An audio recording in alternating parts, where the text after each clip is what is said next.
When Katie was a teenager in rural Commerce, Texas, her closest friend was Kim.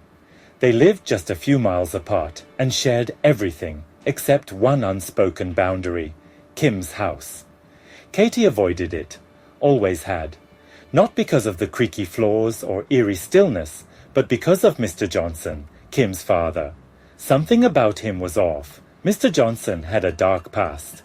In the 1960s, he ran with a ruthless gang in downtown Houston. Tattoos and scars mapped his entire body. Scars not from accidents, but survival. Some said he ruled over drug deals, loan sharking, and silent executions.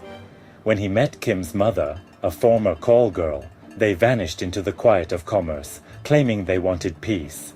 But Mr. Johnson never really left that life. Whispers in town said he still ran business through proxies, illicit money, hidden hands, violence ordered from the shadows. Katie remembered those sharp eyes, always watching. And then, the haunting began. Kim confessed that her house, once calm, had turned hostile. Strange sounds stirred past midnight. Dishes shifted on their own. Doors opened without a breeze. And her father, once dominant and proud, was shrinking. He couldn't sleep, couldn't eat. He said his shoulders felt like they were bearing stones. His breath grew short, his eyes bloodshot. He was being worn down by something. Desperate, Mrs. Johnson reached out to a spiritual teacher at a local Thai temple. He was known only as Teacher Pong, a gentle but powerful man with deep spiritual knowledge. Mr. Johnson scoffed, but the fear in his house had grown undeniable, so he agreed. The first ritual. At Teacher Pong's sanctuary, he began with a bowl of water, mixing in white flour. Chanting in a language no one recognized, he placed the bowl at the center of the table and circled it with salt. Then he pricked Mr. Johnson's fingertip. When the first drop of blood hit the bowl, the white liquid didn't turn pink. It turned dark red, then black. The second drop did the same. By the third drop, the entire bowl was thick with shadow. The room fell cold. Teacher Pong's voice was grave. This is not one spirit. There are many in your house, angry ones. Someone invited them. He turned to Mr. Johnson. Did you wrong someone recently? Did you disturb the dead? But Mr. Johnson said nothing. The second ritual at home. The next day, Teacher Pong came to the Johnson home. A crowd of family and neighbors gathered, including Katie, watching from the hallway.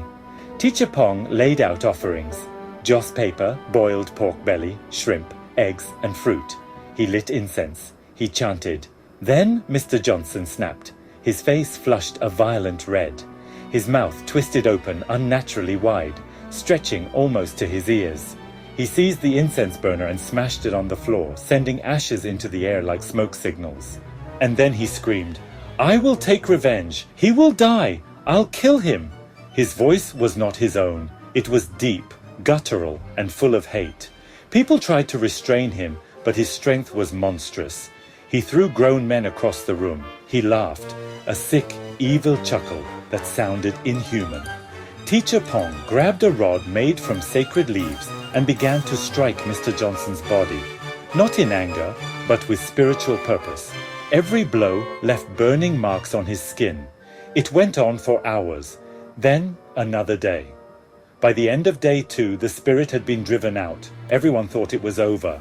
But on day 3, flashing red and blue lights lit up the street. The police had come, not for the spirit, but for the man.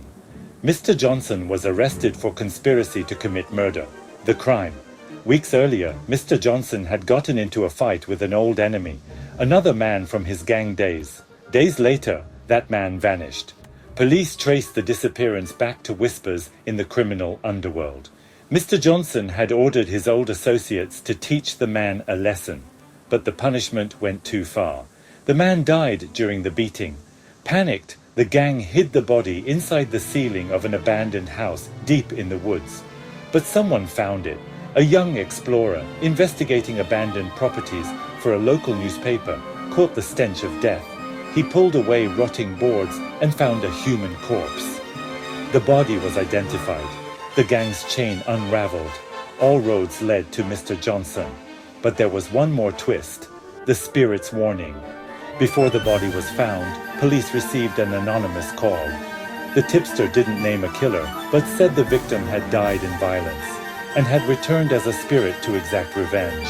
The police dismissed it as superstition. But Katie, she believes that call came from Teacher Pong. Only he had been present during the possession. Only he heard the spirit's voice. Only he knew what had been unleashed. Kim and her mother sold the house and left town. The shame, the bullying, the whispers, too much to bear. Years later, Kim told Katie that her house had never shown signs of haunting until after the fight with the murdered man. That's when the shadows arrived, the cold spots, the breathlessness, the things moving at night. Katie realized then, the spirit wasn't random. It had come with purpose, with others. And it had possessed Mr. Johnson not just to haunt him, but to expose him. Some spirits return to find peace. Others come back for vengeance. And sometimes, just sometimes, they tell their story through the one who took their life. This was episode 5, The Possession of Mr. Johnson. Thank you for watching. If you enjoyed this story, give it a like and hit that subscribe button to help our channel grow. I'll see you in the next episode. Until then, stay curious and take care.